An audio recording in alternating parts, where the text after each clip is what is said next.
note that Vetehel, so early in the Starcraft 2, in a Starcraft 2 match, there really is no excuse to have this many minerals in the bank. There's tons of time to spend your resources when you're only operating off of one base.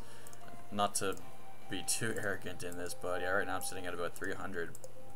Red has been pushing 1,000 for too long in this one game, so I definitely did not take advantage of his poor macro.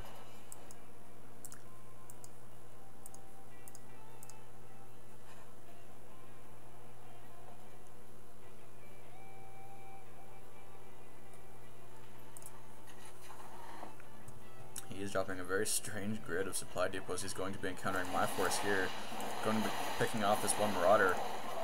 A scan going down on these units for whatever reason, just to get extra vision, but it looks like just due to the nature of this, yeah, actually the superior amount of Marines here with these combat shields are able to wipe out my units fairly quickly.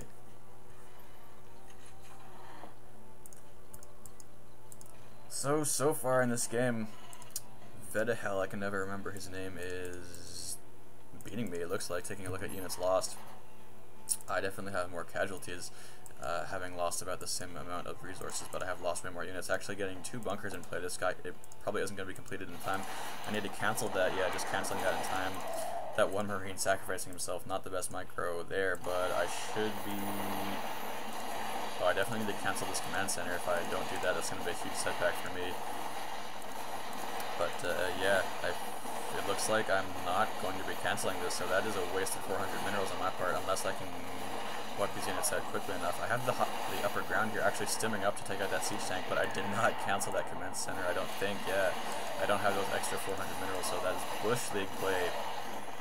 I'm not too proud to say for myself, just not canceling that command center and losing all those resources to beat the dead horse. But yeah, it's not only did I not take advantage of Vetehel's poor macro game, but I let him come in, just walk into my front door and take out that natural expansion that I was not able to defend very well, and that I simply didn't cancel. So yeah, once again, not great play from Rapt at this point.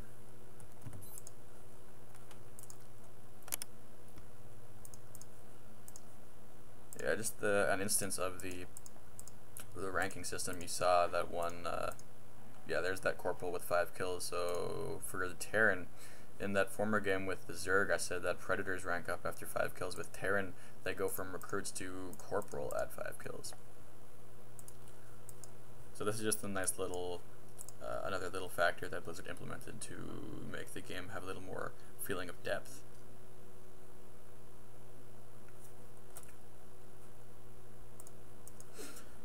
Rallying more Marauders to the center at this point. I have actually 1 infantry upgrade complete, as well as those stim packs. Looking at Red's units, he is unupgraded, but he has that siege tank support, so that's going to be doing bonus damage to those Marauders. At the same time, though, my Marauders will do bonus damage to that siege tank, so it's just going to come down to the macro if I was being that bold. But there's now 2 Vikings in the air. I only have a handful of Marines. Going to be exchanging some concussive grenades here really quick, but yeah, those upgraded Marines with that combat shield able to take a lot of damage while putting out decent DPS with those ghost rifles, and now I'm in a very vulnerable position. I'm now just trying to immediately saturate my front door with troops from these many barracks, but I also have this bunker in play. My Marauders are out of position now, just going to that high ground, stimming up to try to get that Viking.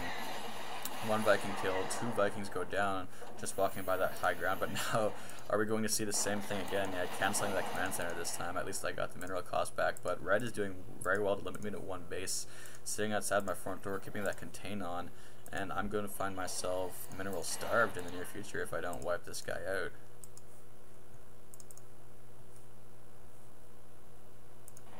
Using that 1 factory to scout, that actually is going to encounter a Viking that's going to try to run back to the cover of this missile turret, no doubt, although it's not going in the right direction just yet. There it goes.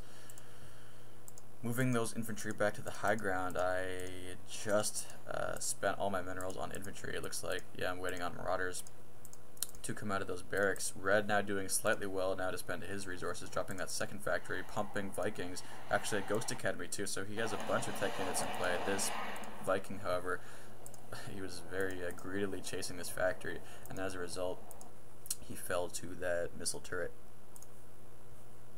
moving out with these forces now. That one Marauder giving his life to take the brunt of the damage from that siege tank. I let the siege tank live with 24 HP. Not the greatest micro for myself. Probably a superfluous scan going down here on these infantry units, but I'm going to stem up and just try to wade my way through these red Terran players.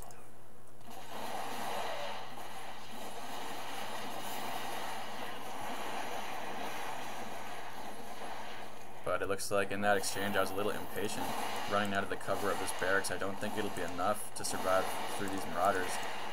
No upgrades on these Marauders just yet, but it looks like it's not looking good for me right now, as I'm going to be losing that one supply depot. My front door is going down.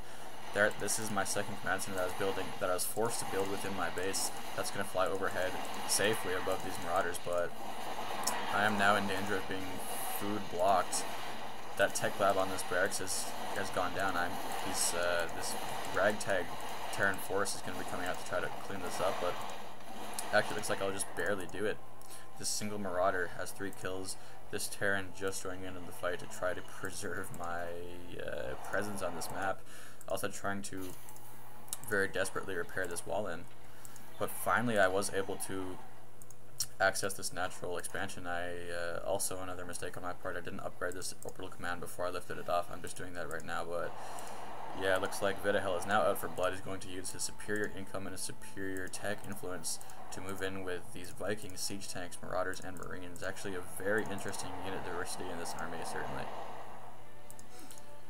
But this game, it goes to show that even if a player does well in the late game and his force becomes powerful in the late game, even players like Vetehel, for example, can be very vulnerable in the early game, just for whatever reason. In this case, he wasn't spending his resources fast enough, and he didn't have that wall-off constructed in a game where Reaper harassment was prominent. But I have this dropship now, going to be using that to snipe out a few units in transition.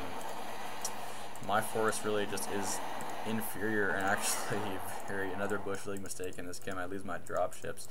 Hard to fault me though, because there's so many Vikings here with that increased range, just essentially one-shot of that dropship. But either way, huge units lost, and right now the scales are certainly tipping in Red's favor. His forces are going to congregate by this High Templar statue here, and they're just now on the move.